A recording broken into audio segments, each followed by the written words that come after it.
అరవ శ్రీధర్ బాధితురాలు హర్షవీణపై 2 రోజుల క్రితం టోల్ గేట్ సెంటర్ ఏదైతే రైల్వే కోడూరులో ఉన్నటువంటి టోల్ గేట్ సెంటర్లో దాడికి దిగిన పరిస్థితి జన సైనిక నేతలు.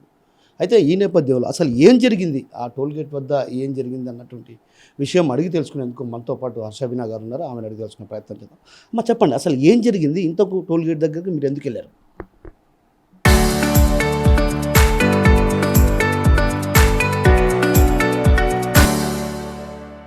మేము టోల్గేట్ దగ్గరికి నార్మల్గా వెళ్ళామండి.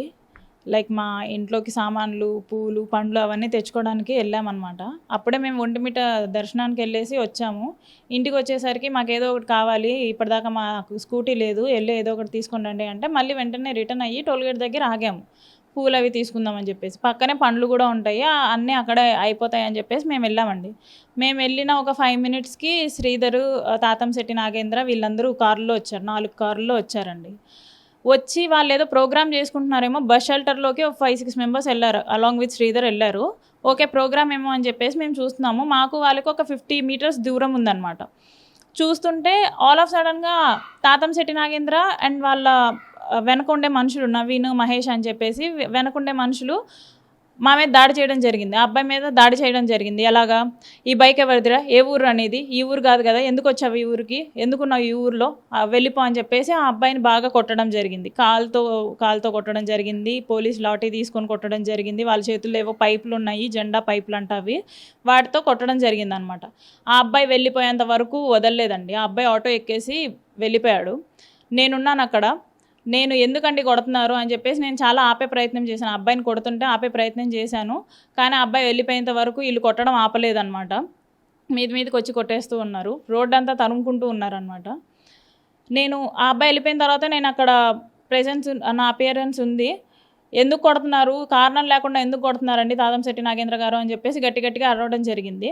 అప్పుడు వాళ్ళు మా కులాన్ని దూషించారు, నన్ను బూతులు తిట్టారు. వీళ్ళ వల్లే మాకు ఇలాంటి పరిస్థితి వచ్చింది, దీన్ని చంపేస్తాను ఈరోజు నేను అని చెప్పేసి నన్ను బూతులు తిట్టారు, నా కులాన్ని తిట్టారు. దాని తర్వాత చంపేస్తే చంపేయండి, కానీ కారణం చెప్పి చంపండి, ఎందుకు కొడుతున్నారండి, మేమేం చేశామని చెప్పేసి, మిమ్మల్ని నేనేమైనా డిస్టర్బ్ చేశానా, మీరు చెప్పేంత వరకు నేను కదలను అని చెప్పేసి నేను అక్కడ రోడ్డు మీద కూర్చోవడం జరిగింది. నాకు ఆయన వెనక ఉన్నట్టు తెలీదు. ఆయన వెనక నుంచి 2 దెబ్బలు వేశాడు నన్ను. ఒకటేమో నా రైట్ హ్యాండ్కి తగిలింది, ఇంకోటేమో నా తలకి తగిలింది అనమాట.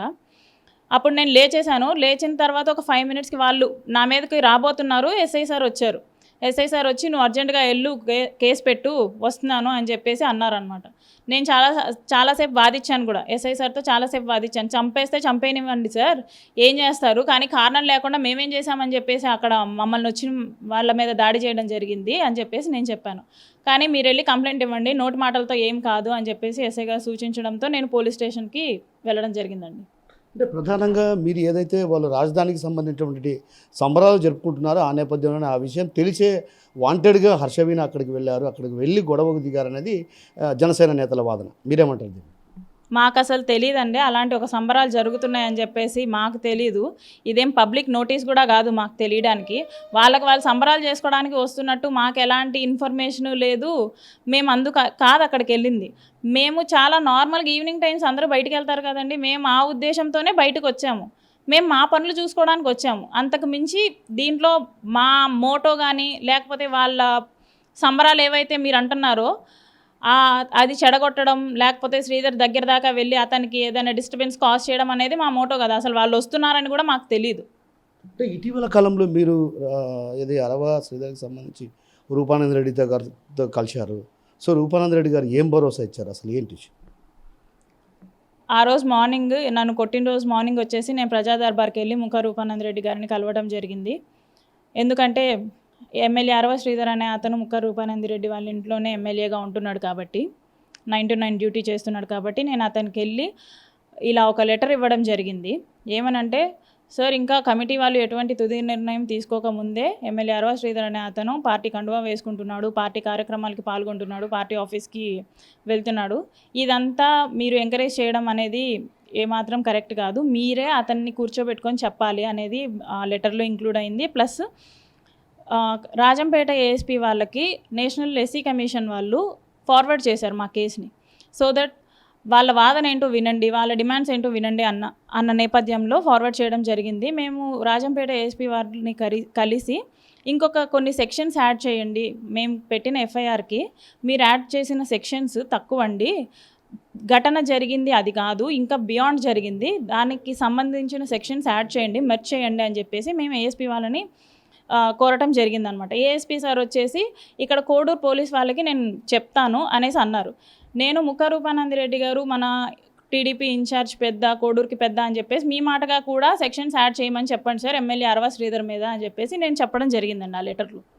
అంటే ప్రధానంగా ఇటీవల కాలంలో జనసేన నేతలకు సంబంధించి వాళ్ళు క్లారిటీ ఇస్తున్నారు, ఇది అరవా శ్రీధర్కి సంబంధించినటువంటి వ్యక్తిగత అంశం, దీన్ని పార్టీకి ఆపాదించొద్దని పదే పదే మీరు జనసేన అధినేత పవన్ కళ్యాణ్కు అటాచ్ చేస్తూ కూడా నాకు న్యాయం జరగట్లేదు అన్నటువంటి భావన మీరు వ్యక్తం చేస్తూ కూడా పోస్టులు పెట్టడాన్ని కొంత ఏదైనా జనసేన నేతలు సీరియస్గా తీసుకొని ఉండొచ్చు అని భావించవచ్చా?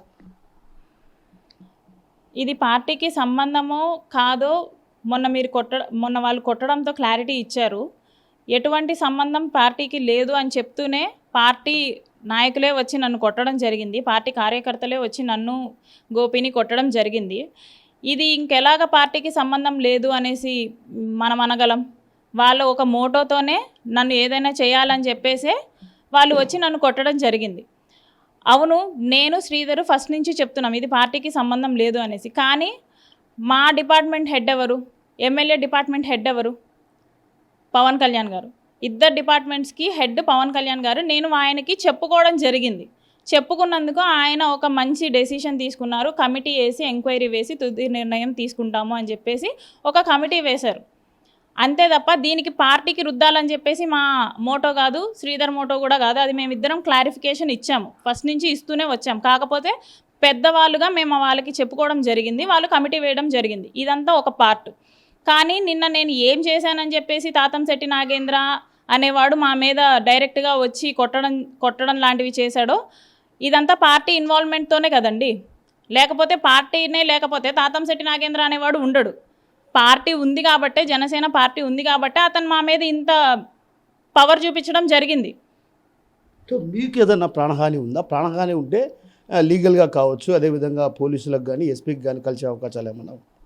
నాకు ఖచ్చితంగా ప్రాణహాని ఉందండి. నాకు మాత్రమే కాదు, మా లాయర్ గారికి, మా లాయర్ వాళ్ళ కుటుంబానికి, నా కుటుంబానికి, నా కొడుక్కి, నా తమ్ముడికి ప్రాణహాని ఉంది ఖచ్చితంగా. అది కూడా ముక్క రూపానందరెడ్డి వాళ్ళ ఫ్యామిలీ నుంచి, అరవ శ్రీధర్ వాళ్ళ ఫ్యామిలీ నుంచి, తాతంశెట్టి నాగేంద్ర నుంచి, జనసేన కార్యకర్తల నుంచి నాకు ప్రాణహాని ఖచ్చితంగా ఉంది. దీన్ని మేము పోలీసుని రక్షణ కోరుతున్నాము. అండ్ ఎస్పీ గారిని కూడా త్వరలో కలవడం జరుగుతుందండి. ప్రధానంగా చివరిగా ఒక మాట చెప్పండి, ఏదైతే ఇప్పుడు మీ పైన తాతంశెట్టి నాగేంద్ర, జనసేన రాష్ట్ర కార్యదర్శి తాతంశెట్టి నాగేంద్ర దాడి చేయడానికి ఆయన పైన వ్యక్తిగతంగా మీరు దూషించినటువంటి విషయాల నేపథ్యంలో దాడి చేసిండొచ్చు అనుకోవచ్చా? ఎందుకంటే ఇటీవల కాలంలో ఆయన పైన కూడా మీరు కొన్ని కామెంట్స్ చేస్తూ కూడా, కొన్ని వ్యాఖ్యలు చేస్తూ కూడా పోస్ట్ పెట్టాడు. మొదలు పెట్టిందే అతనండి. నేను అరవ శ్రీధర్ గారి కేసులో నా పాటికి నేను మీడియాకి ఇచ్చుకుంటూ, నా పాటికి నేను పోలీస్ కంప్లైంట్లు ఇచ్చుకుంటూ, నేను శ్రీధర్తో చూసుకుంటున్నాను వ్యవహారాన్ని. అతను ఇన్వాల్వ్ అవ్వాల్సిన అవసరం లేదు. నెక్స్ట్ డే వాళ్ళ అమ్మగారిని కూర్చోబెట్టి ఏదేదో మాట్లాడారు. ఇది మేము తాతంశెట్టి నాగేంద్ర గారిని ఇన్వాల్వ్ అవ్వమని చెప్పలేదు, ఎందుకంటే ఇది పార్టీ వ్యవహారం కాదు కాబట్టి. స్టార్ట్ చేసిందే తాతంశెట్టి నాగేంద్ర గారు. నేను తప్పు చేయకుండా నన్ను అంటే నేను ఎందుకు ఊరుకుంటానండి? సో చివరిగా ఎప్పుడు దీనికి ఫుల్ స్టాప్ పడే అవకాశాలు ఉన్నాయి? ఎందుకంటే మీరు ఒకవైపు అరవా శ్రీధర్ కారణంగా కూడా నష్టపోయారన్నటువంటి భావన మీరు వ్యక్తం చేస్తున్నారు, మరోవైపు ఇటీవల కాలంలో దాడులు జరుగుతున్నాయి. ఈ పరంపర ఇదే విధంగా కొనసాగితే రాబోయే రోజుల్లో ఎలా ఎదుర్కొంటారు? ఎలా ఎండ్ అవుతుంది అనేది మీరు గవర్నమెంట్ని అడగాలండి. ఎందుకంటే పవన్ కళ్యాణ్ గారు ఒక తీర్పు ఇవ్వాలి, కమిటీ వేసినందుకు కనీస తీర్పు ఇవ్వడం అనేది జనసేన పార్టీ బాధ్యతగా నేను భావిస్తున్నాను. అండ్ లీగల్ బ్యాటిల్ అయితే ఖచ్చితంగా ఉంటుందండి. తప్పు ఎవరిదో అనేది లీగల్గానే తేలుతుంది. అప్పుడు ఎవరికి పడాల్సిన శిక్ష వాళ్ళకి పడుతుంది. శ్రీధర్ తప్పు లేకపోతే నాకు పడుతుంది, నా తప్పు లేకపోతే శ్రీధర్కి పడుతుంది. అపార్ట్ ఫ్రమ్ దట్ రీసెంట్గా జరిగిన తాతంశెట్టి నాగేంద్ర చేసిన ఒక ఒక అన్ఫేర్ థింగ్తో ఆయనకు కూడా శిక్ష పడాలి ఖచ్చితంగా. మా కులాన్ని దూషించినందుకు, నన్ను బూతులు తిట్టినందుకు, ఒక అమ్మాయిని కొట్టినందుకు, నాతో పాటు నాకు తోడుగా వచ్చిన లాయర్ గారి తమ్ముడిని కొట్టినందుకు, ఇదంతా ఎటువంటి రీజన్ లేకుండా కొట్టారు. వాళ్ళు బోల్డ్ అంత రీజన్స్ చెప్తున్నారు అక్కడ మా నాయకుడిని దూషించింది ఎక్సెట్రా ఎక్సెట్రా అనేసి. మీకు ఒకటి క్లారిటీ ఇస్తున్నాను, మీ నాయకుడు మీకు నాయకుడు అయితే మా డిపార్ట్మెంట్ హెడ్, మా డిపార్ట్మెంట్ మినిస్టర్, మేమైతే తిట్టుకోమండి. మీకెంత నాయకుడో మాకు సార్, మీరు నాయకుడు అని పిలుస్తారు, మేము సార్ అని పిలుస్తాం. మా సార్ని మేము తిట్టుకోవాలని మేము అనుకోము, ఎందుకంటే మాకే అవమానకరం అది. కాబట్టి ఇటువంటి సోకాల్డ్ రీజన్స్ చెప్పి ఈ కేసును అయితే ముగించలేరు. మేమైతే వెనక్కి తగ్గేది లేదు, ఖచ్చితంగా పోరాడతాము. న్యాయం జరిగేంత వరకు పోరాడతాం. న్యాయం ఎలా జరుగుతుంది, ఎప్పుడు జరుగుతుంది, ఎప్పుడు ఎండ్ అవుతుంది అనేది గవర్నమెంట్ చేతుల్లోనే ఉందండి. ముఖ్యంగా మీకు చిన్న మాట ఇక్కడ అడగదలుచుకుంది, ఎందుకంటే పవన్ కళ్యాణ్ అభిమానిని గతంలో కూడా మీరు ఒక మాట చెప్పారు. కానీ అరవ శ్రీధర్ వ్యవహారంలో మాత్రం ఎందుకు అరవ శ్రీధర్ ఏ కార్యక్రమంలో పాల్గొన్నా కూడా వాటిని పోస్ట్ చేసి దాని మీద ఒక రకంగా పోస్ట్ పెడుతున్నారనేది కొంత వాదన. అంటే ఈ వ్యవహారాన్ని మీరు లీగల్గా ప్రొసీడ్ అవుతున్నప్పుడు మళ్ళీ అరవ శ్రీధర్ను టార్గెట్ చేసుకొని ఈ విధంగా వ్యాఖ్యలు చేస్తున్న దాన్ని ఎలా చూడాలంటారు? వాళ్ళ జనసేన నేత అయిన పవన్ కళ్యాణ్ గారు కమిటీ వేసి కమిటీ తుది నిర్ణయం తెలిపేంత వరకు నువ్వు అసలు పార్టీ కార్యక్రమాల్లో పాల్గొనకరా అని చెప్పేసి ఒక స్టేట్మెంట్ ఇచ్చినప్పుడు దానికి నేను కట్టుబడి ఉన్నాను. మరి ఎమ్మెల్యే అరవ శ్రీధర్ కట్టుబడి ఉండక్కర్లేదా? ఇష్టం వచ్చినట్టు పవన్ కళ్యాణ్ గారిని అవమానిస్తూ పార్టీ కండువా వేసుకుంటూ పార్టీ ఆఫీస్కి వెళ్ళిపోవచ్చా? దీన్ని నేను ఖండిస్తూ వీడియోస్ చేస్తున్నాను. ఇది ఏంటండి పవన్ కళ్యాణ్ గారు, ఇదేనా ఇంకా మెల్లిగా మీ పార్టీలోకి మళ్ళీ చేర్చుకుంటారా? కమిటీ అంతా అబద్ధమా అని చెప్పేసి నేను ప్రశ్నిస్తున్నాను. సో దీనివల్ల సమస్య జటిలమవుతుంది కదా, దీనివల్ల సమస్య జటిలమవుతుంది, మీపైన దాడులు జరుగుతాయి, ఇంకా దాడులు జరిగే అవకాశాలు ఉండొచ్చు. మరి అలాంటప్పుడు మీరు మీ న్యాయవాది ఆజాద్ గారు ఉన్నారు, ఆయన ద్వారా లీగల్గా ప్రొసీడ్ అయితే బాగుంటుందేమో అన్నటువంటి భావన కొందరిలో వ్యక్తం అవుతుంది. ఎందుకంటే దీన్ని రప్చర్ చేసే కొద్దీ ఇంకా ఎక్కువ వివాదాస్పదంగా మారి మీ పైన దాడి, మీకు ప్రాణహాని ఉందని మీరే అంటున్నారు.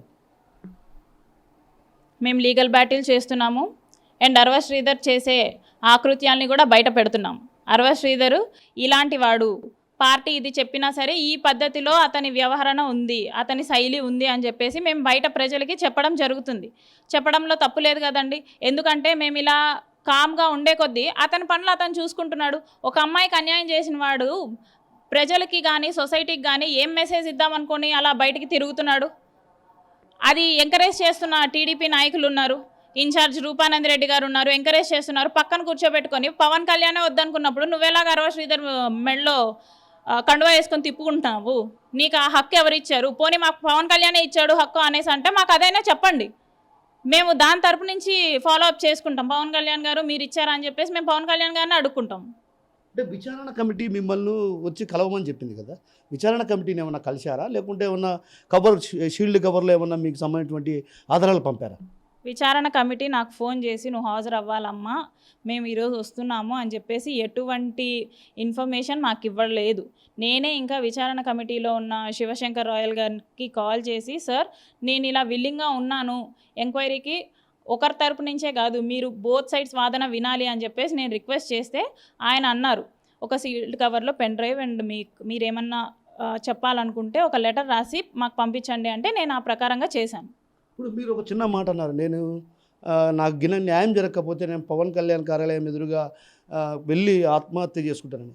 సో మీరేమైనా పవన్ కళ్యాణ్ను కలిసేందుకు ఏమన్నా ప్రయత్నాలు చేశారా? పవన్ కళ్యాణ్ గారికి నేను చెప్పాల్సిందంతా మీడియా ప్రజల ద్వారా ప్లస్ మీడియా సమక్షంలో నేను చెప్పడం జరిగింది. ఐ హోప్ ఇన్ని నెలల నుంచి ఇది ఇలా కొనసాగుతూ ఉంటే పవన్ కళ్యాణ్ గారి దృష్టికి వెళ్లకుండా ఉండదు అనేసి నేను అనుకుంటున్నాను. If in case Pawan Kalyan గారు నిజంగా ఏం చేయలేని పక్షంలో నేను ఇలా బహిరంగంగా నాకు అన్యాయం జరిగింది, ఒక ఎమ్మెల్యే వల్ల నాకు అన్యాయం జరిగింది అని చెప్పుకున్నా కూడా పవన్ కళ్యాణ్ గారు ఏం చేయకపోతే నాకు చావే దిక్కు. అప్పుడైనా సరే ప్రజలు నమ్ముతారు, ఓకే వీణ నిజంగానే ఫైట్ చేసింది, అమ్మాయికి నిజంగానే అన్యాయం జరిగిందేమో. ఒక అమ్మాయి అలా బహిరంగంగా వచ్చి నాకు ఇలా అన్యాయం జరిగింది, నేను మైలుపడ్డాను అనేసి ఎవ్వరూ చెప్పుకోరు. ఎంత డబ్బులు ఇచ్చినా సరే చెప్పుకోరు. నాకు నిజంగా అన్యాయం జరిగింది కాబట్టే నేను చెప్పుకుంటున్నాను, ఇంత దూరం ఫైట్ చేస్తున్నాను. అది ప్రజలు కానీ ప్రభుత్వం కానీ తెలుసుకొని వాట్ ఈస్ వాట్ అని తెలుసుకొని ఒక నిర్ణయం తెలిపితే బాగుంటుంది. సో మొత్తం మీద ఏదైతే అరవ శ్రీధర్ వ్యవహారంలో సమస్య ఎంతటి తీవ్రంగా జటిలమైనా కూడా తాను ఎదుర్కొనేందుకు సిద్ధంగా ఉన్నాను, ఎందుకంటే తనకు ప్రాణహాని ఉంది. ఏదైతే పవన్ కళ్యాణ్ దృష్టికి ఈ వ్యవహారం వెళ్ళి ఉంటుంది, కానీ ఈ వ్యవహారంలో ఎందుకో ఆ పార్టీకి సంబంధించినటువంటి నేతలు కావచ్చు ఇతరత్ర వాళ్ళు కూడా సరైనటువంటి నిర్ణయాన్ని ప్రకటించడం లేదు. ఈ నేపథ్యంలో ఖచ్చితంగా నేను న్యాయ పోరాటానికి నా తరపున ఉన్నటువంటి న్యాయవాది ద్వారా న్యాయ పోరాటానికి వెళ్తాను. అయితే ఏదైతే అరవ శ్రీధర్ పార్టీ కార్యక్రమాల్లో పాల్గొంటున్నాడు కాబట్టి నేను నిలదీయాల్సినటువంటి పరిస్థితి వచ్చింది. సో ఈ నేపథ్యంలో తనపై జరిగినటువంటి దాడిపైన కూడా తీవ్రంగా అటు ప్రజా సంఘాలు కావచ్చు మహిళా సంఘాలు ఖండిస్తున్న నేపథ్యంలో దీనిపైన కూడా న్యాయ పోరాటానికి సన్నద్ధమవుతాను. ప్రాణం ఉన్నంత వరకు కూడా ఆ పోరాటం చేస్తూనే ఉంటానన్నటువంటి విషయాన్ని మనతో పాటు ఉన్నటువంటి హర్షవీణ చెప్తున్నారు. మరి మనతో పాటు న్యాయవాది ఆజాద్ గారు ఉన్నారు. ఆయన అడిగి తెలుసుకునే ప్రయత్నం చేద్దాం. చెప్పండి, అసలు ఓ రకంగా నడి రోడ్డు పైన దాడి చేయడం అంటే దీనికి అంతటికీ ప్రధాన కారణం ఏదైతే హర్షవీణ ఆ ప్రాంతంలోకి వెళ్ళి అక్కడ బైఠాయించింది, అలా వాళ్ళు చేస్తున్నటువంటి సంబరాల సందర్భంగా కూర్చొని అక్కడ వాళ్ళకి ఎదురుగా కూర్చొని ఒక రకంగా ఇది చేసింది కాబట్టి దాడి చేశామనేది జనసేన నేతలు చెప్తున్నటువంటి పరిస్థితి. ఎలా చూడాలి సార్ దీన్ని? ముఖ్యంగా అందరికీ నమస్కారం. ఒక విషయం చెప్తానండి. రైల్వే కోడూరు ప్రాంత ప్రజలకి మాత్రమే టోల్ గేట్ అంటే తెలుసు, కానీ జనాభా ప్రజలందరికీ కూడా మిగతా వాళ్ళకి ఏంటంటే టోల్ గేట్ అంటే తెలియదు. నేను కూడా చాలా కన్ఫ్యూజ్ అయ్యా. టోల్ గేట్ అంటే ఏంటి, ఊరు బయట ఉండేదని టోల్ గేట్ అంటారు. కానీ మీకు చెప్పాలి, లోకల్లో టోల్ గేట్ అంటే ఒక మెయిన్ సెంటర్. ఇక్కడ ఇప్పుడు మాకు ఎలా గుంటూరులో నాస్ సెంటర్ ఎలాగో విజయవాడలో బీసీ రోడ్ ఎలాగో అది సెంటర్ మెయిన్.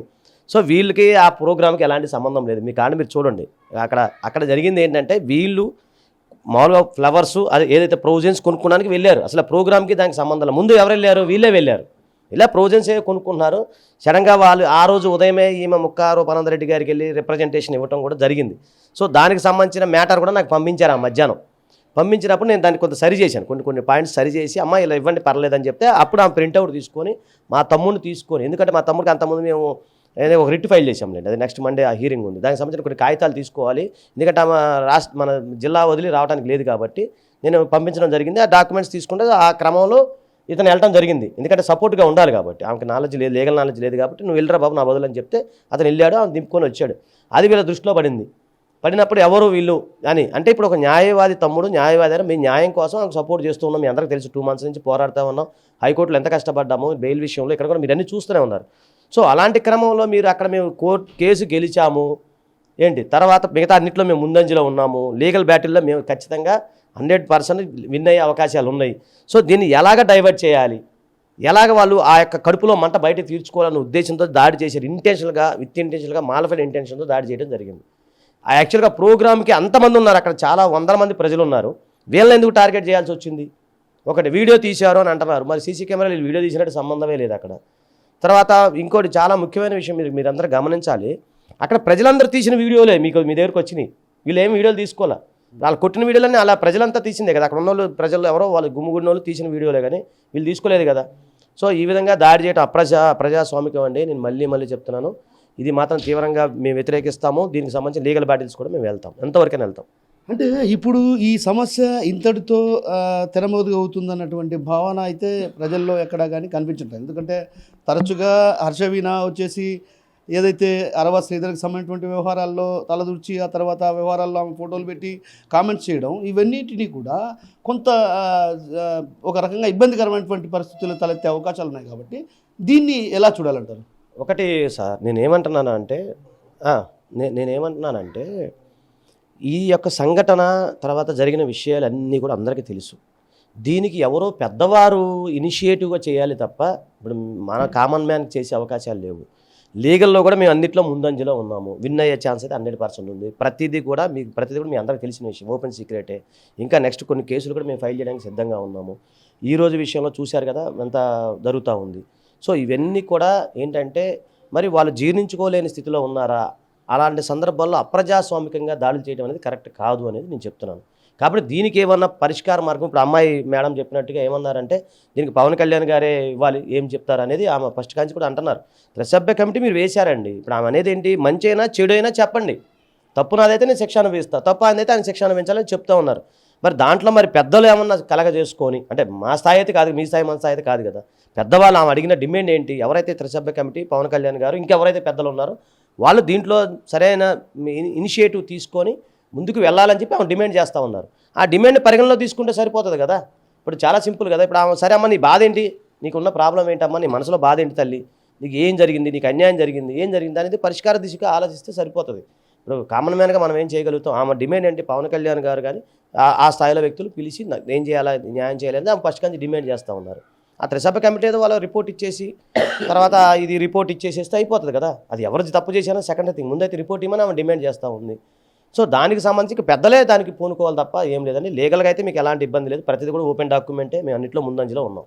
అంటే ఇప్పుడు సమస్య జటిలమయ్యే అవకాశం ఉంది కదా సార్, ఎందుకంటే ఈమె తరచుగా ఏదైతే పోస్టులు పెట్టడం, అరవ శ్రీధర్ పార్టీ కార్యక్రమాల్లో పాల్గొన్నాడు, ఎందుకు పాల్గొన్నాడు, ఇవన్నీ కూడా ప్రశ్నిస్తూ ఉంటే ఒక రకంగా కొంత రప్చర్ జరిగే అవకాశాలు ఉన్నాయి. కాబట్టి ఈ నేపథ్యంలో ఈ వ్యవహారాన్ని కూడా లీగల్గా ప్రొసీడ్ అయ్యే అవకాశం ఏమైనా ఉందా? ఈ లీగల్ అంశం కాదండి ఇది.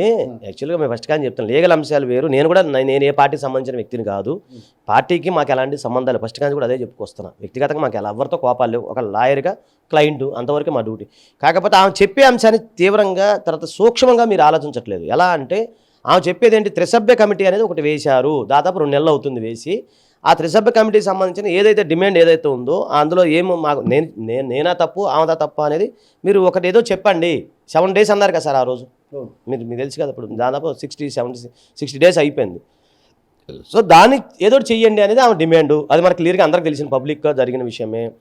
రెండో విషయం అతి ముఖ్యమైనది ఏంటంటే ఈమెకి భద్రత కల్పించాలి. అది మేము మీకు విషయం తెలుసా, నేను మొన్న వచ్చినప్పుడు కూడా మేము డైరెక్ట్గా ఎస్ఐ గారికి సిఏ గారికి కలిసి మా క్లయింట్కి ప్రాణహాని ఉందని చెప్పి మేము కంప్లైంట్ ఇచ్చాం.